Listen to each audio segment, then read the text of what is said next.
Hi, it's Open Data Matt, a City Hall beat reporter at the Buffalo Contrarian. So I wrote in the last issue of the Contrarian about the city's Charter Review Commission, and I'm recording this today, the morning of August 3rd, and I wanted to record this video because today, August 3rd, is actually the deadline for the Charter Revision Commission to submit the final proposals to the Board of Elections. These ballot referendums will then appear on the ballot in November for City of Buffalo citizens to vote on for changes to the charter. So first, I want to start with what the Charter Revision Commission is. So this commission is a group of appointed commissioners who were charged with changing or reviewing and then proposing changes to the city's charter. So the charter is like the constitution of the city. It has all the rules and regulations. It really is the rule book for how City Hall and city government here in Buffalo is supposed to operate. So it's a very important commission, and so this commission was actually proposed and started by the Common Council. So the Common Council adopted a local law that established this Charter Revision Commission. And actually, New York State Municipal Home Rule Law has several methods that these Charter Review Commissions, or ways that these can be initiated. One of them is through a citizen initiative, but this one was initiated by the Common Council via a local law.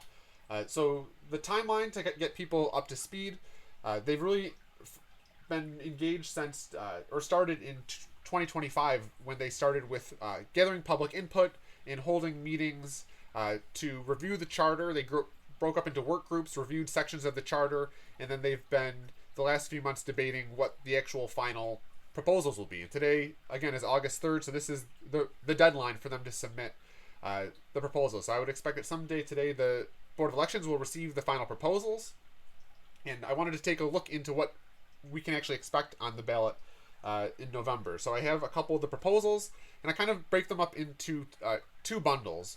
One is mayor succession and common council vacancy. So you may remember when Byron Brown resigned his seat, our mayor, it left the mayor's seat vacant. And the city charter outlined that the council president, who at that time was South District Council member Chris Scanlon, would become the acting mayor. And the charter said that while the council president is acting mayor, they are a non-voting member of the Common Council. So it was kind of this glitch in the city charter that had never been experienced before, where for many months the South District representatives did not have a voting member of the Common Council. At the same time, the city of Buffalo citizens who weren't in South District had an acting mayor that they had no vote on whether they were on the council, let alone the mayor of the city. So really, that was kind of what provoked the Common Council to initiate this Charter Revision Commission. So one of the proposals they have is actually an amendment empowering the council to fill the vacancy when the council president becomes acting mayor.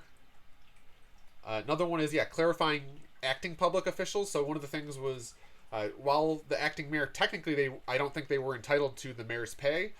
So the council president, for example, got the mayor's pay, and I'm pretty sure City Hall paid them like the mayor, even though that wasn't technically, allowed. But they proposed a charter amendment to actually officialize the acting roles.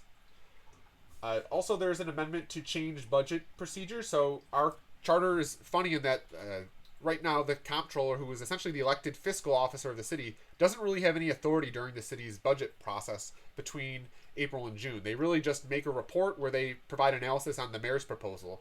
But currently the charter is really the mayor proposes it, and then the council reviews and adopts it. So actually one of the proposed procedures would look to give the controller more ability to influence the city's budget process. Also, there's an amendment to require the Common Council to initiate a charter revision every 10 months. So as I mentioned, this charter revision is really the first one since 1999. So it's been a while since the charter has been reviewed, and there's a proposal to require the Common Council to initiate a charter revision every 10 years, similar to how the city reapportions its districts or changes its council districts every 10 years based on new census data. Then we have an amendment to essentially limit holdover terms in review and active boards. So one thing the Charter Revision Commission found was that many of the boards and task force prescribed by the charter are not actually functioning in reality. I know a couple examples I know are the city's Civil Service Appeals Board is not currently seated, and the city's Emergent Emergency Management Services Board, which is supposed to oversee the ambulance services in the city, is not currently functional. So this would kind of allow the Common Council to require and like review vacant boards. And then again, the other bundle I kind of have is this, I call them useless and powerless task force. So a lot of these task force don't really have any authority.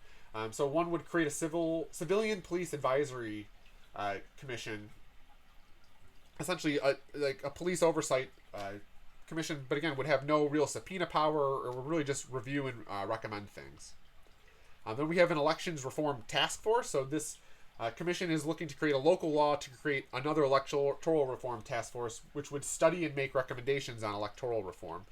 And actually, electoral reform was the biggest thing that citizens of the city of Buffalo were asking for in the public engagement process of this charter review commission. So things like implementing ranked choice voting, decreasing the amount of signatures needed to qualify for the ballot.